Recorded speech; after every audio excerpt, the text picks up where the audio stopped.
Ya, jika kita memiliki motivasi, atau maksud saya, jika kita tidak memiliki motivasi, sebaiknya memang kita memiliki rasa atau memiliki keinginan untuk berdisiplin gitu ya. Dalam konteks pembicaraan pagi hari ini adalah konteks tentang bersekutu atau persekutuan. Nasihat yang tertulis dalam kitab Ibrani 10:25 menyatakan bahwa janganlah kita menjauhkan diri dari pertemuan-pertemuan ibadah kita, seperti dibiasakan oleh beberapa orang, tetapi marilah kita saling menasihati, dan semakin giat melakukannya menjelang hari Tuhan yang mendekat. Nah, itulah yang Tuhan harapkan dalam kehidupan kita, sehingga kita disebut sebagai murid ya, murid Tuhan Yesus. Nah, salah satu rahasia damai sejahtera, memang kita diharapkan untuk berada di dalam persekutuan di dalam Bapa, Anak, dan Roh Kudus. Nanti lebih detail Pak Edi akan menjelaskan apa itu, dan seperti biasa ya, apa itu dan bagaimana, dan yang terkait dengan hal-hal yang perlu kita pelajari bersama pada pagi hari ini, dan diharapkan dapat kita lakukan dalam kehidupan kita, dalam persekutuan kita.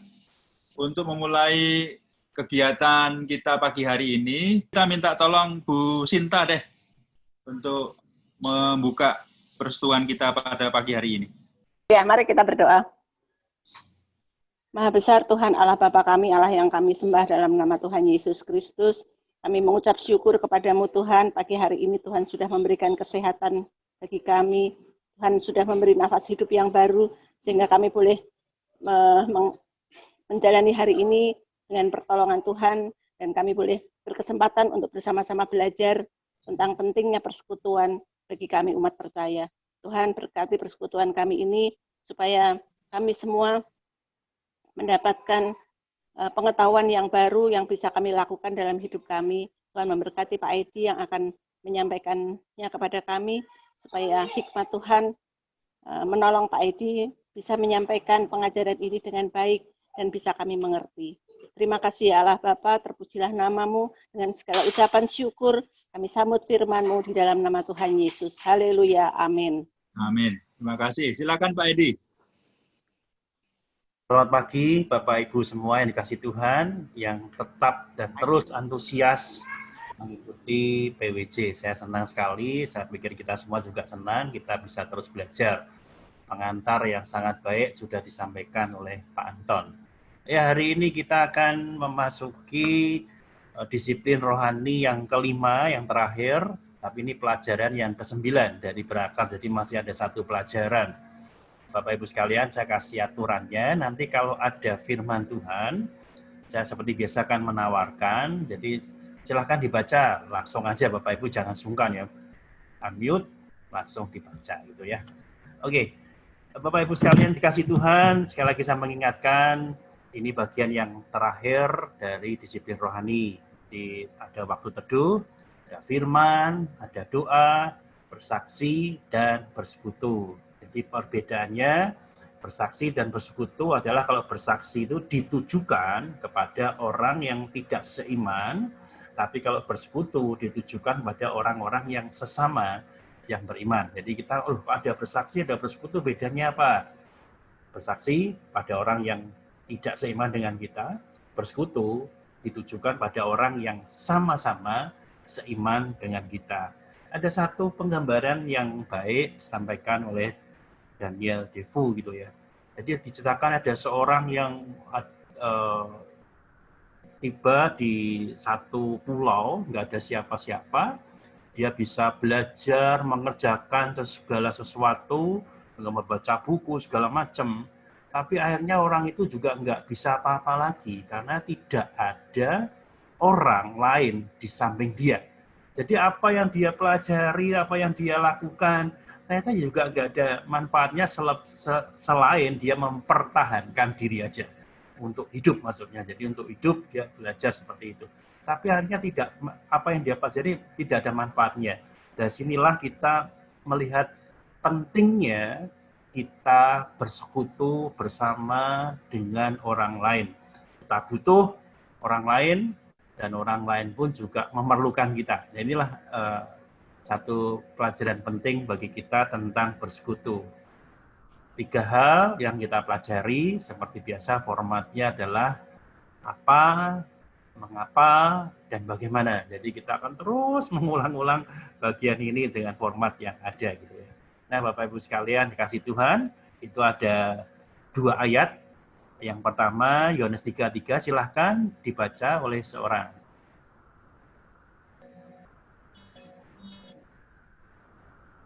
Yohanes 3 ayat 3.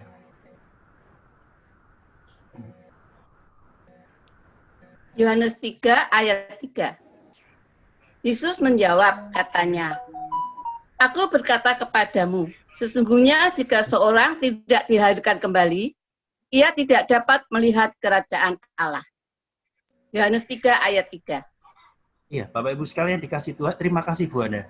Bapak Ibu sekalian dikasih Tuhan, ketika saya belajar pertama kali dari bersekutu ini, saya sangat diberkati dengan satu pembukaan firman Tuhan. Dari Injil Yohanes pasal 3, itu tentang perjumpaan Yesus dengan Nikodemus, seorang yang ahli. Saya pikir kenapa masuk bersekutu begitu ya. Tetapi sangat cermat saya pikir dari tim Kambium ini melihat bagian ini. Jika seorang tidak dilahirkan kembali, jadi poinnya di situ, tidak dilahirkan kembali, ia dapat melihat kerajaan Allah.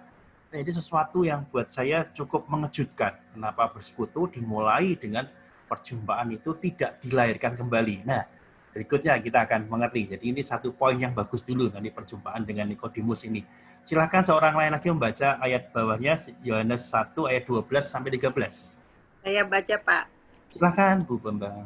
Tetapi semua orang yang menerimanya diberinya kuasa supaya menjadi anak-anak Allah, yaitu mereka yang percaya dalam namanya, orang-orang yang diperanakkan bukan dari darah atau dari daging, bukan pula secara jasmani atau keinginan seorang laki-laki, melainkan dari Allah. Terima kasih, Bu Bambang.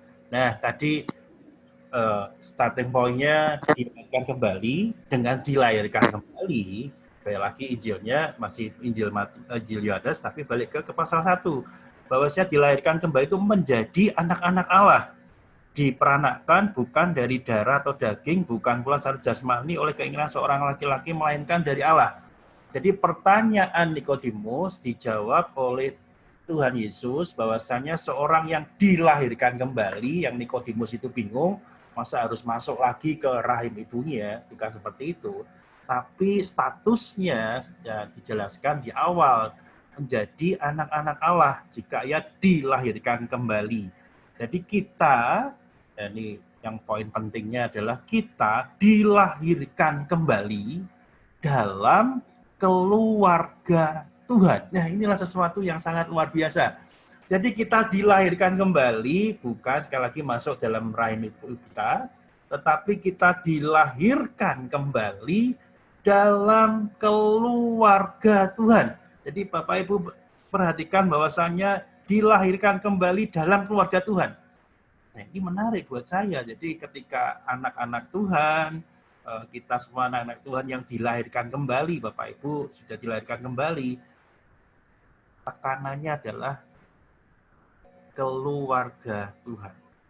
Nah, ini yang bisa menolong kita untuk berpikir lebih jauh, bahwasannya ketika kita dilahirkan kembali, bukan tentang diri kita, urusannya dengan Tuhan, tetapi kita ada dalam keluarga Tuhan. Saya pikir, wow, ini indah sekali ya, gitu ya. Saya pikir sesuatu yang sangat menarik. Jadi pembukaan ini sangat menarik buat saya, dan saya terus ikuti, wah ternyata luar biasa gitu ya. Kita menjadi anggota keluarga manusia, karena kita dilahirkan manusia, kelahiran kita yang pertama. Tapi kita juga menjadi keluarga anggota Tuhan, keluarga Tuhan, tepatnya melalui kelahiran kedua. Jadi Bapak Ibu sekalian, kita dilahirkan menjadi keluarga manusia dari keluarga Bapak Ibu kita. dan kita pun jadi satu keluarga. Tapi ingat, ketika kita dilahirkan kembali, kita yang kedua, kelahiran kedua kita menjadi keluarga Tuhan. Nah, ini sesuatu yang luar biasa. Jadi keluarga kita di dunia, kalau dikatakan tekanan ini bersifat sementara, tapi keluarga rohani, jadi penekannya tadi keluarga Tuhan, keluarga rohani ini akan berlanjut hingga kekekalan. Ya, ini sesuatu yang sangat baik menurut saya. Jadi Bapak Ibu sekalian, ketika kita dilahirkan, kita menjadi keluarga Tuhan, kita menjadi keluarga rohani yang akan terus berlanjut sampai kekekalan. Kenapa? Karena setiap orang yang dilahirkan kembali, dia menjadi anak-anak Tuhan yang Tuhan juga memastikan dalam janjinya kita akan bersama dalam kekekalan. Wah, ini sesuatu yang biasa. Jadi persekutuan kita dengan rekan-rekan kita yang sudah dilahirkan kembali itu sifatnya bukan sementara, tetapi kekal. Karena kita akan kumpul terus, karena kita percaya kepada Tuhan. Luar biasa betul ya. Jadi saya melihat ini, aduh ini nggak saya bayangkan gitu, ada banyak ayat yang bisa saya pikirkan, tapi ternyata itu meleset dari pikiran saya. Hari Jumat yang lalu, bukan kemarin, tapi seminggu yang lalu, saya juga diminta memberikan renungan bagi youth untuk bersekutu. Tapi saya juga bukan mengambil ayat yang biasa, saya ambil dalam perjanjian lama. Nanti Bapak Ibu bisa setel YouTube-nya itu ya. Tapi saya diberkati dengan bagian itu. Wow, itu sesuatu yang luar biasa. Dan belajar ini pun saya juga diberkati. Nah, Bapak sekalian ingat, persekutuan kita bersama dengan saudara seiman kita itu menjadi satu keluarga rohani berlanjut sampai kekekalan. Sangat luar biasa. Nah, mari kita bersekutu dengan segala sesuatu yang baik dalam diri kita. Kita sama-sama orang yang sudah diselamatkan dan diselamatkan oleh kasih karunia daripada Tuhan, dan kita akan terus kumpul. Itu sesuatu yang luar biasa. Nah, jadi artinya, yuk mari kita bersekutu dengan baik begitu. Pada saat kita dilahirkan kembali dalam keluarga Tuhan, kita mendapatkan hadiah ulang tahun kita dan nama keluarga gitu ya. Jadi kalau nama marga itu juga bisa, jadi 1 Yohanes 3:1 misalkan demikian, saya akan baca. Kemudian keserupaan keluarga, karena saya dilahirkan oleh orang tua saya juga mirip gitu kan. Ada hak istimewa keluarga. Nanti Bapak Ibu kan bisa minta bahan ini kepada Pak Theo, tapi juga bisa nonton di YouTube, saya diulang lagi, bisa dibaca ayatnya di rumah. Ada hak istimewa. Kemudian kedekatan hubungan dengan keluarga, warisan keluarga. Jadi itu luar biasa. Jadi kita perhatikan sebagai anak-anak Tuhan, kan sekedar status anak aja. Tapi mari kita perhatikan, kita mewarisi nama keluarga. Jadi ada juga ketika kita dibaptis, kita memberikan nama depan kita dengan nama-nama Kristen gitu kan. Saya juga punya nama gitu. Saya sudah sampaikan waktu saya khotbah, nama saya juga Yonatan gitu, sama Pak Yu sebelumnya. Dia ada 3 Yonatan gitu ya. Wow, itu sesuatu yang luar biasa. Nah, Bapak Ibu sekalian, tanpa sadar, tanpa kita memberikan nama pun, sebetulnya nama kita itu juga memuat nama keluarga daripada Tuhan sendiri. Kita serupa dengan Tuhan dan juga dengan anak-anak yang lain. Anak-anak ini kan biasanya mirip. Jadi sebetulnya kalau kita anak Tuhan ya kita mirip. Tapi sekali lagi ini keluarga dunia. Tapi juga ada istimewa, kedekatan hubungan dan warisan keluarga. Jadi melihat bagian-bagian ini, ternyata anak Tuhan yang dilahirkan kembali, kelahiran yang kedua, itu sesuatu yang luar biasa. Dan satu hal ditekankan bagaimana kita bersekutu di dalam keluarga. Ada 2 ayat lagi. Yang pertama Efesus 2 ayat 19-20, silakan baca. Efesus 2 19-20.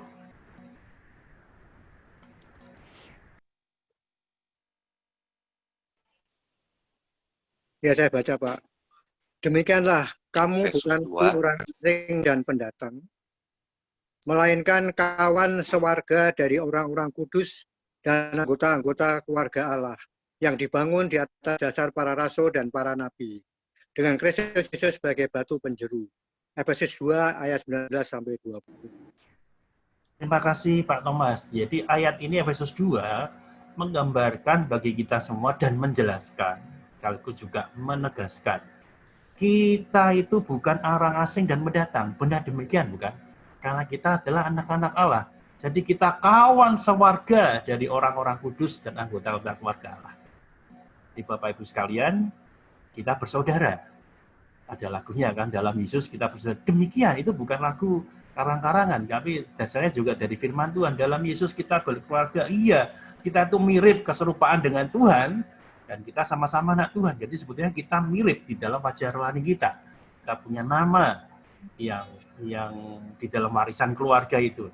Jadi mari kita memahami bersekutu ini, kita satu dan lainnya sebagai anak-anak Tuhan, kita bukan lagi orang asing dan mendatang. Itu sangat luar biasa. Nah, satu ayat lagi di dalam 1 Korintus 12 ayat 13. Silahkan dibaca.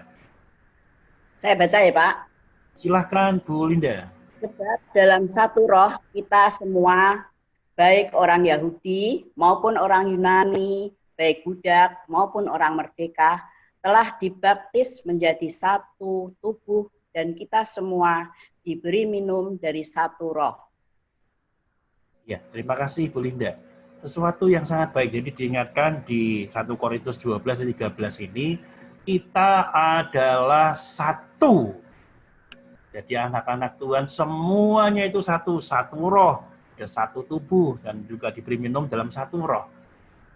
Istimewa. Jadi ketika kita menyadari bagaimana kita belajar tentang persekutuan, kita itu satu. Kita itu satu.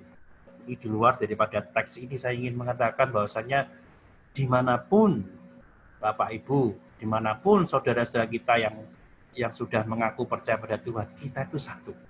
Satu. Kita mungkin tidak melihat wajahnya, tapi siapapun itu, kita satu. Dan nanti kita akan berjumpa di dalam kekekalan. Ini sesuatu yang luar biasa. Jadi kita diarahkan pada satu pikiran yang sama, siapapun anak Tuhan yang sudah dilahirkan kembali, kita itu sama-sama di dalam persekutuan keluarga rohani. Bersekutu, jadi apakah bersekutu ya? Bersekutu adalah berhubungan sebagai sesama anggota keluarga Tuhan. Di Bapak Ibu sekalian kasih Tuhan, dan bersekutu dalam konteks sekali lagi kalau tadi yang di awal saya bukan bersaksi itu kepada orang yang tidak seiman, tapi bersekutu pada orang yang seiman. Jadi satu formulasi definisinya adalah bersekutu adalah berhubungan sebagai sesama anggota keluarga Tuhan. Kita menikmati persekutuan ini. Kenapa kita bisa bersekutu? Karena kita sama-sama anggota keluarga Tuhan. Ketika kita beriman di dalam Kristus, Tuhan menjadi Bapa kita. Kita menjadi anak-anaknya. Orang percaya yang lain menjadi saudara-saudari kita. Dan gereja menjadi keluarga rohani kita. Keluarga Tuhan termasuk semua orang percaya pada masa lalu, masa kini, dan masa depan. Jadi Bapak Ibu sekalian, dengan slide yang ada di depan kita ini, kita mengerti bahwasannya kita semua itu bersaudara di dalam Tuhan dan kesatuan rohani. Bahkan ditekankan lagi, orang-orang yang keluarga rohani di masa lalu, masa kini, dan yang akan datang. Wah, itu sesuatu yang bisa di persekutuan yang begitu luar biasa, yang sangat intim di dalam Tuhan, karena kita sama-sama anak-anak Tuhan. Di apa bersekutu? Sudah dijawab tadi ya. Berhubungan sebagai sama anggota keluarga Tuhan. Sekarang bagian yang kedua. Format yang kedua, apa? Kemudian mengapa? Jadi tepatnya gini, mengapa kita harus bersekutu?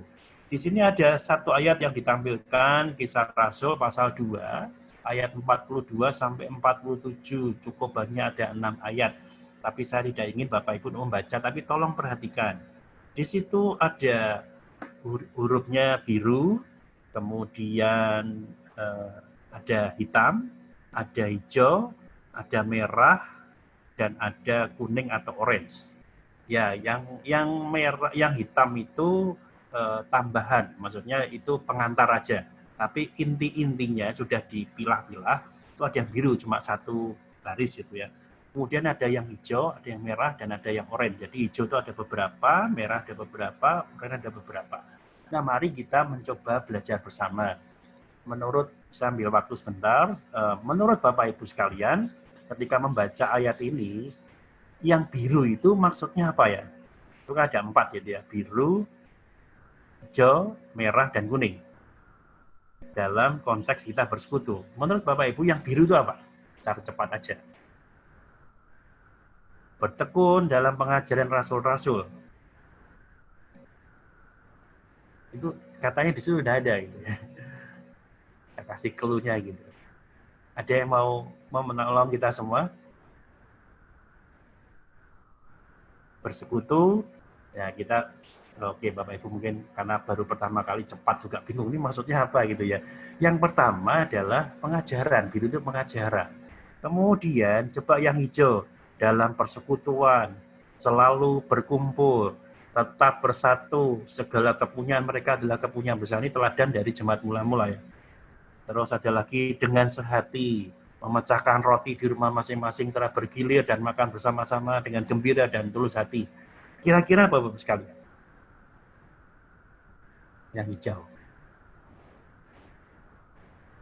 Ya, berita jawab persekutuan gitu ya. Ya boleh gitu, dia bisik-bisik sama saya. Bapak Ibu ada yang jawab? Kira-kira fellowship ya. Oke, ini Bu Yuli yang jawab ya. Terima kasih. Nah, mirip-mirip. Kebersamaan, yang hijau itu kebersamaan. Kebersamaan, ya. Yang biru itu belajar bersama. Nah, yang biru betul tadi pengajaran bersama-sama. Nah, mirip jadi jawaban dari ini ibu-ibu dan oma ya. Sama semua tapi dirangkaikan jadi satu, persaudaraan. Itu kan ada persekutuan juga, persaudaraan. Kemudian yang merah, memecahkan roti dan berdoa, ketakutanlah mereka semua, banyak mujizat dan tanda dengan bertekun, berkumpul tiap-tiap hari dalam bait Allah, memuji Allah. Itu adalah penyembahan. Ya, betul sekali. Pikiran dari Bapak Ibu sudah tepat. Tadi mau ngomong tapi saya duluin gitu ya. Penyembahan, betul sekali. Kemudian yang kuning atau orange, selalu ada dari mereka yang menjual harta miliknya, bla bla bla bla, membagikannya, disukai semua orang, tiap-tiap hari Tuhan menambah jumlah mereka dengan orang yang diselamatkan. Nah, oke Bapak Ibu nanti bisa berpikir lagi, saya pikir pikiran kita sama gitu ya. Ini adalah pelayanan. Jadi dari 6 ayat ini kita mendapati 4, tepatnya 4P yang saya sampaikan tadi. Yang pertama, dimulai dari hijau dulu, yaitu persaudaraan yang mendorong dan meneguhkan. Kemudian pengajaran yang mengubahkan dan menumbuhkan. Kemudian penyembahan yang mengarahkan hati pada kemuliaan Tuhan. Di pelayanan yang memenuhi kebutuhan dan menjadi kesaksian. Ini adalah alasan kita bersekutu. Jadi sekali lagi sebagai komunitas atau anak-anak Tuhan dalam keluarga rohani, mengapa kita bersekutu? Di situ ada persaudaraan yang mendorong, meneguhkan, ada pengajaran, ada penyembahan, dan pelayanan. Jadi Bapak Ibu sekalian, kita akan masuk perlahan-lahan. Jadi kita lihat mulai dari yang hijau dulu tadi kita sudah lihat bersama di bagian hijau-hijau tadi. Nah itu kan hijau semua gitu. Nah nanti bisa lihat lagi di YouTube-nya ya.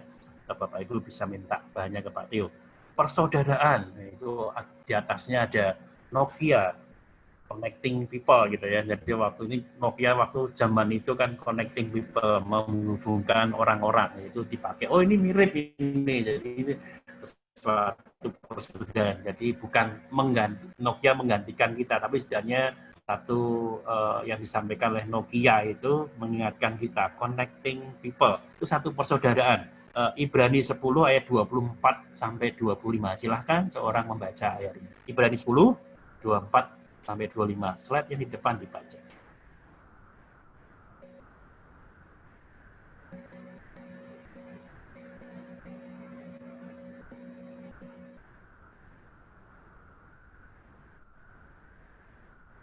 Saya baca, Pak.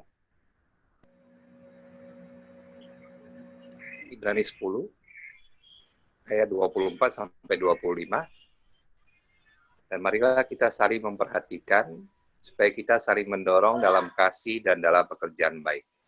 Janganlah kita menjauhkan diri dari pertemuan-pertemuan ibadah kita seperti dibiasakan oleh beberapa orang. Tapi marilah kita saling menasehati dan semakin giat melakukannya menjelang hari Tuhan yang mendekat. Terima kasih Pak Indah. Jadi Bapak Ibu coba perhatikan, ada berapa kata saling. Kita ambil waktu sebentar lagi nggak apa ya. Ada berapa kata saling di dalam 2 ayat ini?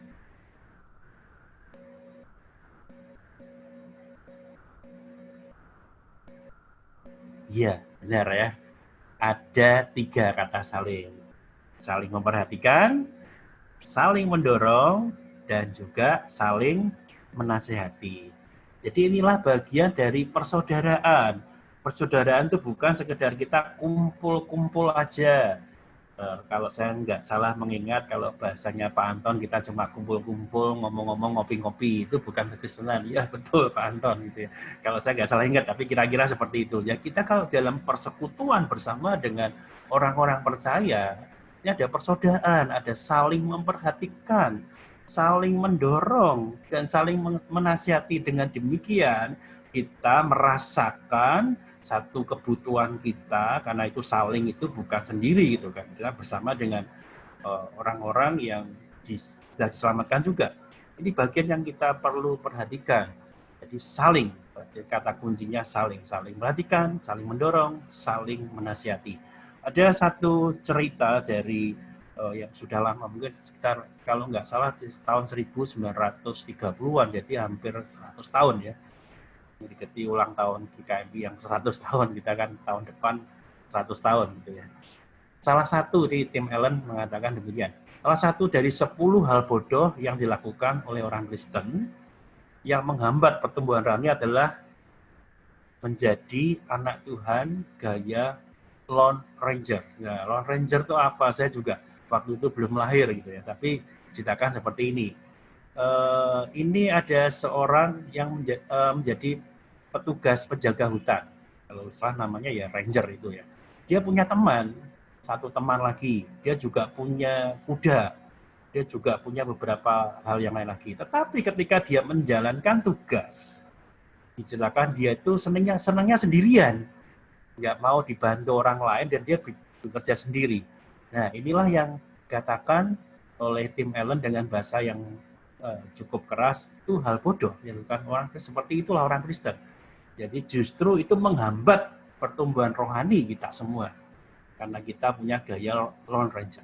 Seharusnya kita bisa berinteraksi, kita bisa bersekutu. Kata saling itu sangat baik buat kita. Jadi kita nggak bisa tumbuh sendiri tanpa bantuan daripada orang lain. Seperti di awal saya sampaikan, ada terdampar, kita melakukan segala sesuatu, akhirnya nggak berguna.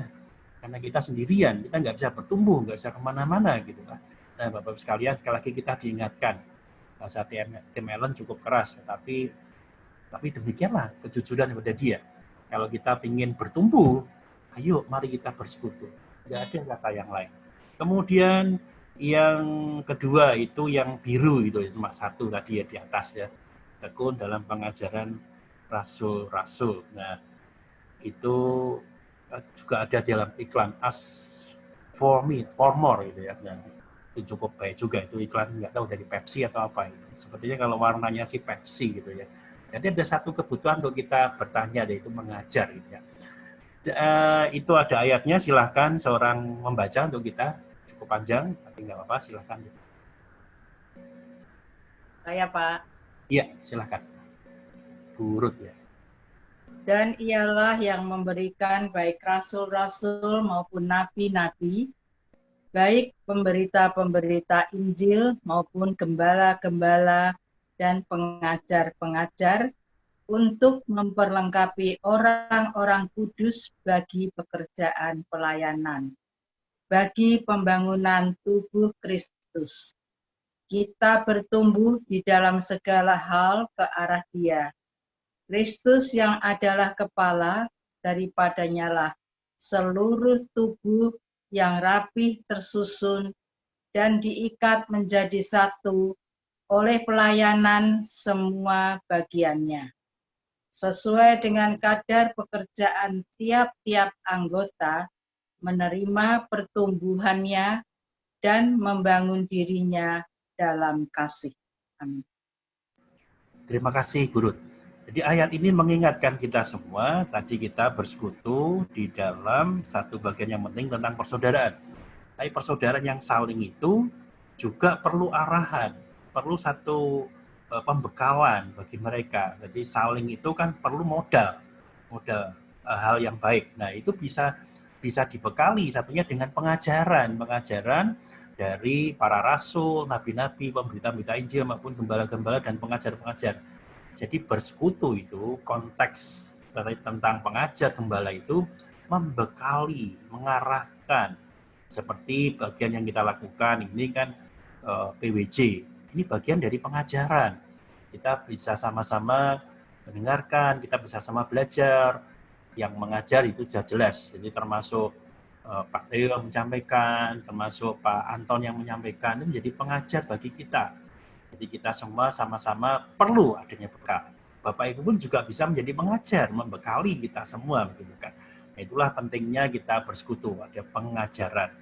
Jadi Bapak Ibu sekalian, ini satu hal yang baik tentang hal yang disampaikan oleh Cambium ya. Ada satu pola atau circle gitu seperti ada pembimbing, kemudian rekan pertumbuhan, bimbingan, rekan pertumbuhan itu putar seperti itu. Nah, putarnya itu seperti apa kita seperti ini. Jadi pertumbuhan yang berkembang dan sehat itu kita punya pembimbing, mengajar tadi. Kemudian ada rekan pertumbuhan. Jadi sekali lagi kita bukan sendiri, tapi ada rekan pertumbuhan. Dalam hal seperti ini kita sudah melakukan. Kemudian bukan hanya kita dibimbing di bagian atas ini, tetapi kita juga melakukan bimbingan. Nah, inilah sesuatu hal yang ideal. Tidak dijelaskan arahnya kemana, ke kanan atau kiri, bukan. Tetapi kalau kita lihat dari pembimbing, kemudian kita punya rekan pertumbuhan, akhirnya kita juga bisa membimbing, itu sesuatu yang bagus. Jadi kita tetap memerlukan hal-hal yang bagian-bagian ini. Kita perlu pembimbing, kita perlu rekan pertumbuhan, dan kita juga perlu meningkatkan diri kita untuk juga mampu membimbing pada rekan-rekan pertumbuhan kita. Jadi inilah bersekutu. Mengapa kita bersekutu? Karena kita, tadi konteksnya adalah pengajaran. Apa yang kita ajar? Saya bukan pendeta, tapi kita semua punya pengalaman rohani. Kita punya kehidupan rohani. Kita bisa berbagi. Tentu pengalaman kita berbeda, tapi dengan apa yang kita alami, kita bisa mengajar. Kita bersaksi itu juga bersaksi bukan kepada orang yang tidak beriman, tapi kita menyampaikan kesaksian tentang kemurahan Tuhan. Sebetulnya kita sudah mengajar. Nah, itulah yang unsur-unsur yang kita perlukan di dalam pengajaran ini. Kemudian yang merah, sekalian. Tadi ada beberapa yang warna merah tadi. Nah, itu adalah penyembahan. Jadi sekali lagi ini teladan jemaat mula-mula ya. Penyembahan itu juga ada istilahnya bahasa kok lupa, dari Telkom gitu ya. Ya, istilahnya tagline-nya ya kalau nggak salah, istilahnya tagline dari Telkom, commit to you ya. Committed to you. Jadi artinya commit itu bahasa Indonesianya apa ya, commit sebetulnya ya. Ya setia gitu ya, jangan seperti itu ya. Penyembahan, berilah kepada Tuhan kemuliaan namanya. Saya baca ini ya, bawalah persembahan dan masuklah menghadap Dia. Sujudlah menyembah kepada Tuhan dan berhiaskan kekudusan. Jadi penyembahan ketika apa yang dicontohkan oleh jemaat mula-mula, mereka memecahkan roti dan berdoa, kemudian mereka merasakan mengalami banyak mukjizat dan tanda. Tiap-tiap hari mereka bertekun dalam bait Allah. Itulah satu penyembahan mereka pada Tuhan. Bahkan ada satu kata merah di situ, ketakutanlah mereka semua. Jadi di dalam penyembahan itu atau dalam mereka yang alami, bisa saja mereka mengalami ketakutan, tapi ketakutan yang rohani, artinya mereka melakukan sesuatu hal yang baik. Ketika ada suatu mukjizat, belum tentu kita itu sukacita, bisa juga mereka kok bisa demikian, kita bisa bertakut, tapi itulah satu penyembahan kepada Tuhan. Jadi ketika kita bersekutu seharusnya ada unsur penyembahan juga. Sesuatu yang baik. Jadi ada kata saling tadi, kemudian kita juga sama-sama merasakan diajar dan mengajar. Di bagian yang ketiga kita sama-sama menyembah Tuhan. Ya, ini satu contoh yang baik yang tadi disampaikan oleh Pak Anton dalam kata pengantar yang sangat bagus. Ini slide-nya, ini gambarnya api unggun dari kayu gitu ya. Nah, apa yang terjadi ketika kita mengambil satu bagian kayu dari api unggun ini? Kita bisa ngerti, jawabannya kita langsung mengerti. Pasti lebih cepat apinya mati daripada dia tetap di api unggun. Jadi kalau dia di api unggun dengan api yang menyala besar, dia akan terus menyala bersama dengan teman-temannya dengan kayu itu. Tapi ketika dikeluarkan, itu akan cepat padam. Nah, inilah satu hal yang baik. Ketika, ini bahasanya Anda ya, ketika Anda mulai meninggalkan ibadah bersama, biasanya Anda juga sedang mulai meninggalkan komitmen-komitmen lainnya sebagai anak Tuhan. Nyalakan tanda bahaya. Jadi Bapak Ibu sekalian yang dikasih Tuhan, ini tadi ayat yang dibaca atau diingatkan dalam pengantar oleh Pak Anton yang sangat baik. Jangan tinggalkan persekutuan atau ibadah kita. Dan ini ditegaskan lagi, nyalakan tanda bahaya. Nyalakan tanda bahaya itu sangat serius. Jika kita ingin sendiri, tidak ingin ibadah bersama-sama, ya serius kita harus nyalakan tanda bahaya. Karena kita akan menjadi cepat padam. Sementara kita yang bersekutu, orang-orang yang bersekutu, itu akan terus menyala-nyala. Baik, apapun juga ya, dalam kita bisa menyala. Nah, sekarang yang terakhir, yang kuning atau orange, yang Bapak Ibu bisa lihat kuning atau orange, itu tentang pelayanan. Nah, ini ada juga yang dari Bank Mandiri gitu ya. Melayani dengan hati, menuju yang terbaik, tapi sekarang udah ganti. Ini yang lama itu. Simbolnya ada sekarang udah ganti gitu ya. Nah, Bapak sekalian, silakan seorang di antara kita membaca Yohanes 13, 34-35.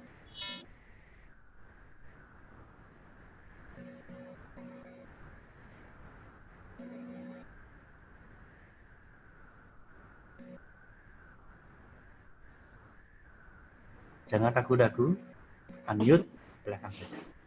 Yohanes 13 ayat 34 sampai 35.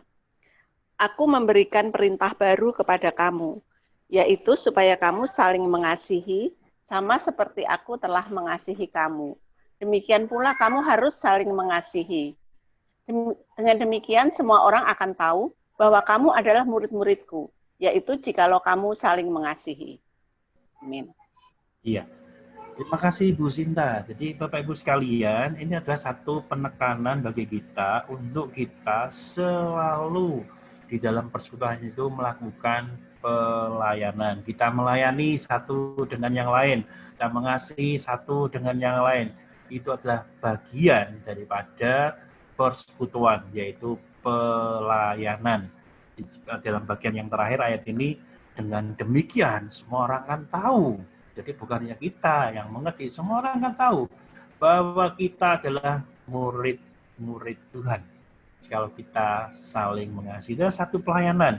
Jadi kalau dalam teks yang kita baca dalam Kisah Rasul itu, mereka menjual harta, membagi-bagikannya pada orang sesuai keperluan masing-masing. Itu sesuatu yang luar biasa, itulah bentuk pelayanan. Kemudian mereka disukai tiap orang, itu sesuatu pelayanan, kemudian dikenal. Oh, kita ini adalah anak-anak Tuhan yang melayani, itu sesuatu yang sangat luar biasa.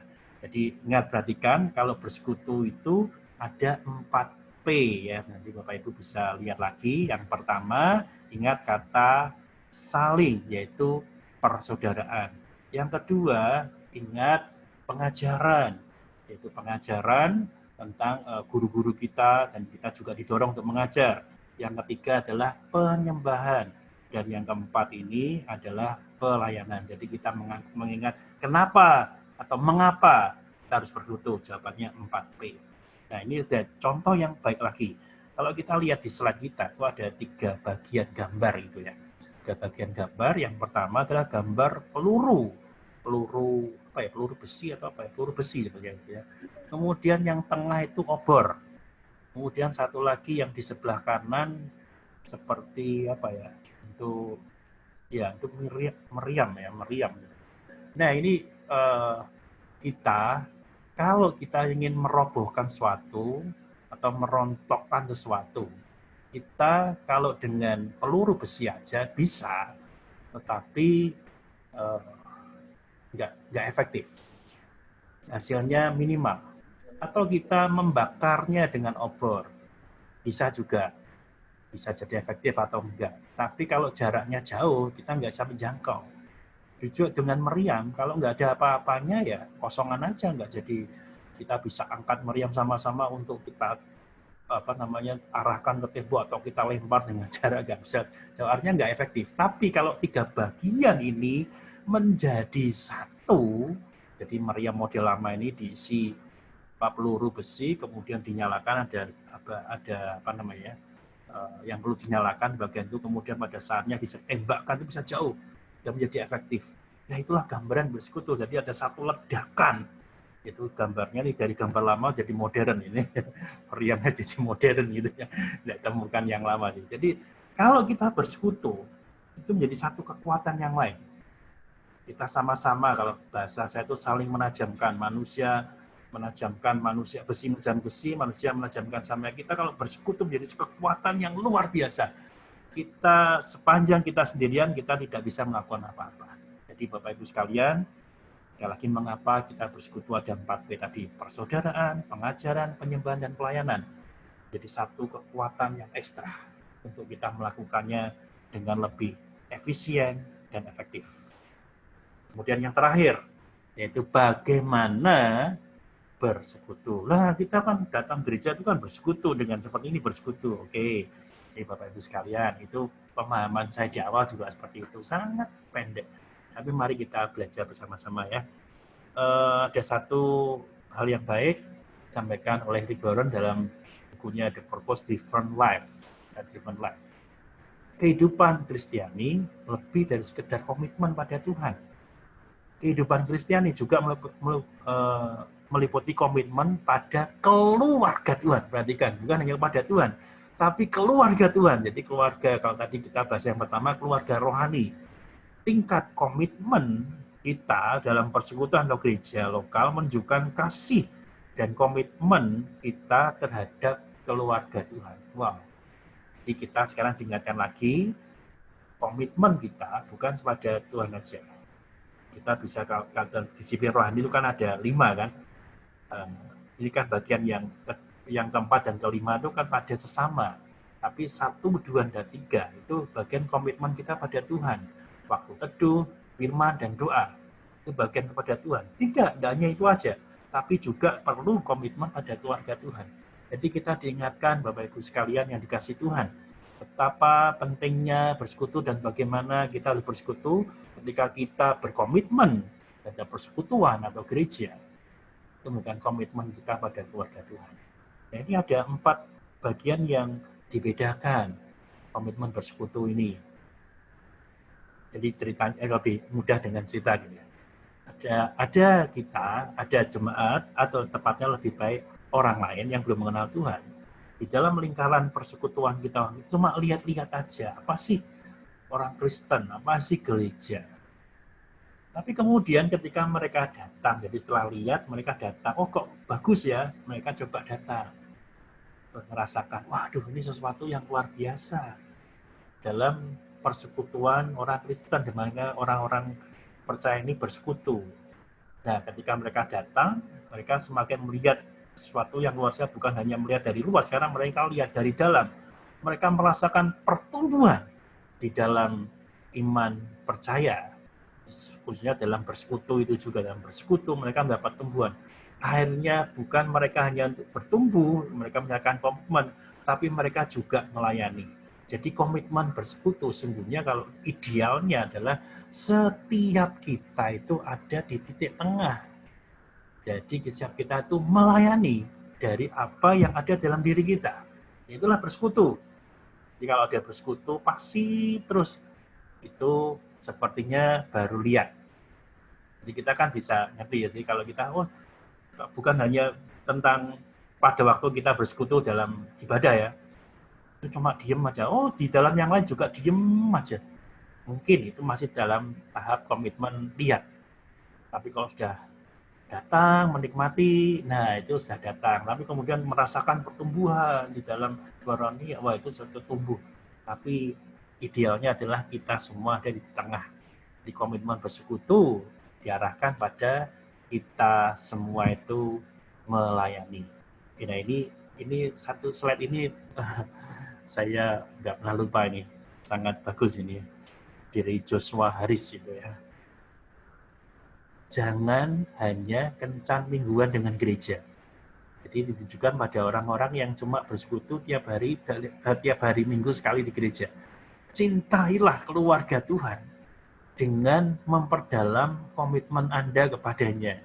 Jadi kita diingatkan semua, jangan cuma kencan dengan Tuhan, mingguan dengan gereja. Jadi kan stop dating the church ya. Jadi jangan cuma kencan gereja, mingguan di gereja.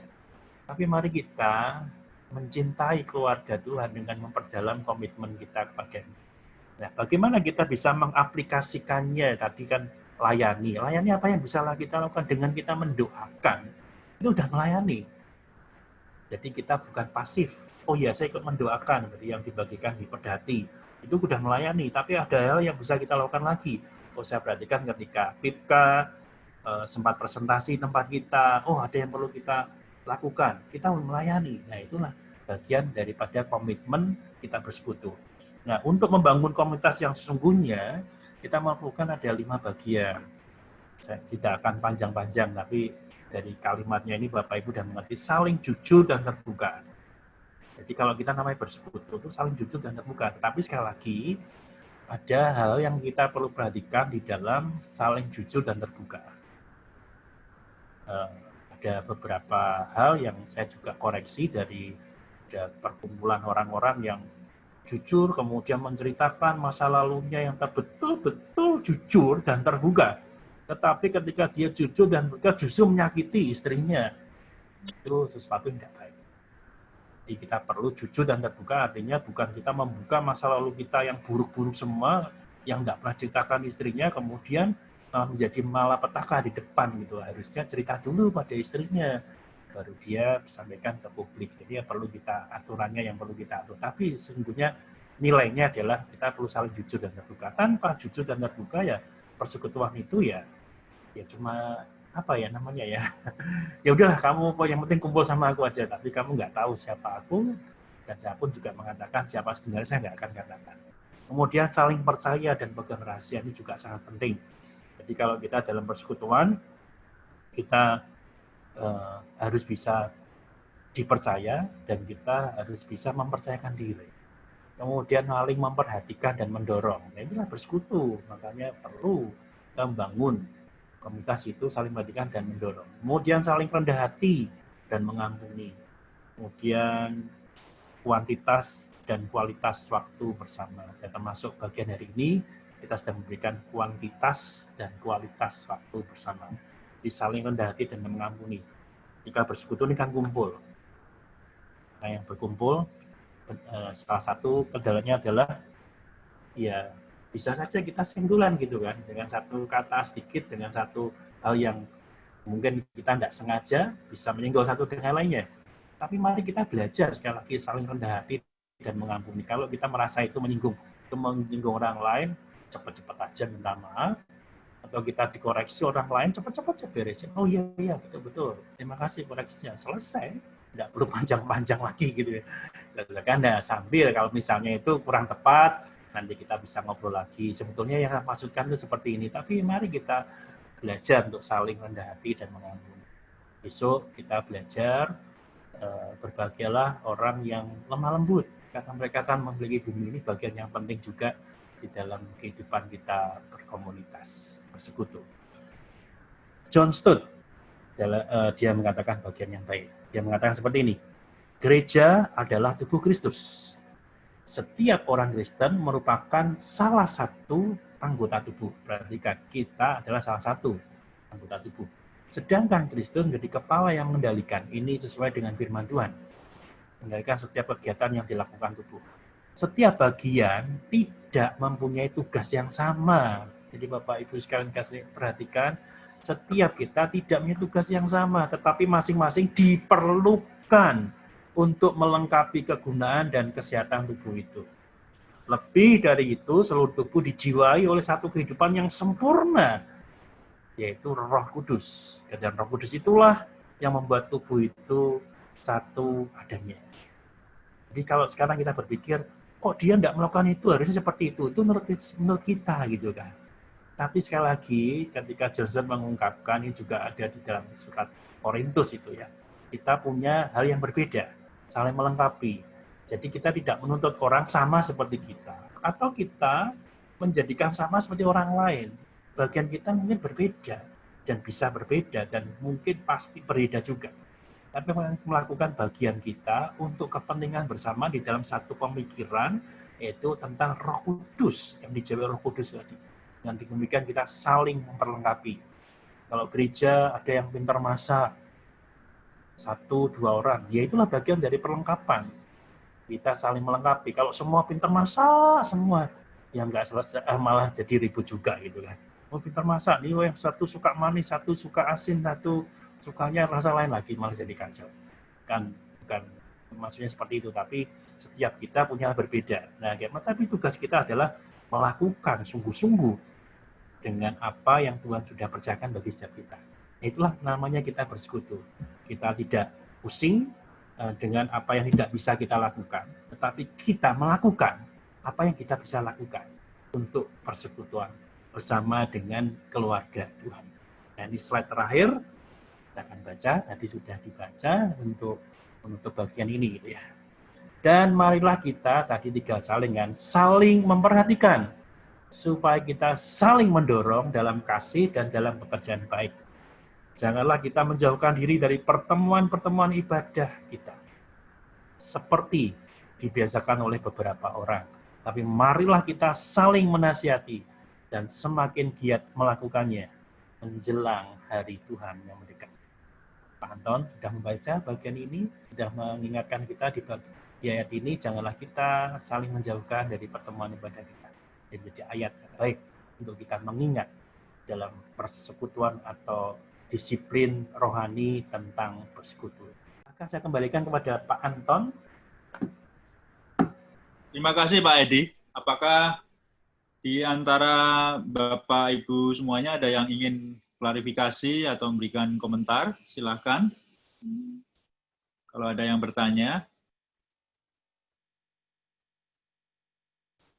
Kalau kita perhatikan tadi disampaikan oleh Pak Edi ya, bahwa kalau kita kumpul-kumpul, ngopi-ngopi gitu ya, tapi tidak ada pembelajaran bersama, tidak ada hal yang kita pelajari untuk saling memperhatikan, saling mengasihi gitu ya, atau berdoa bersama, saling mendoakan, ya bukan itu yang dimaksud gitu ya, tetapi kita hendaknya belajar bersama tentang pengajaran, tentang firman Tuhan, apa yang dapat kita lakukan dalam kehidupan kita sehari-hari.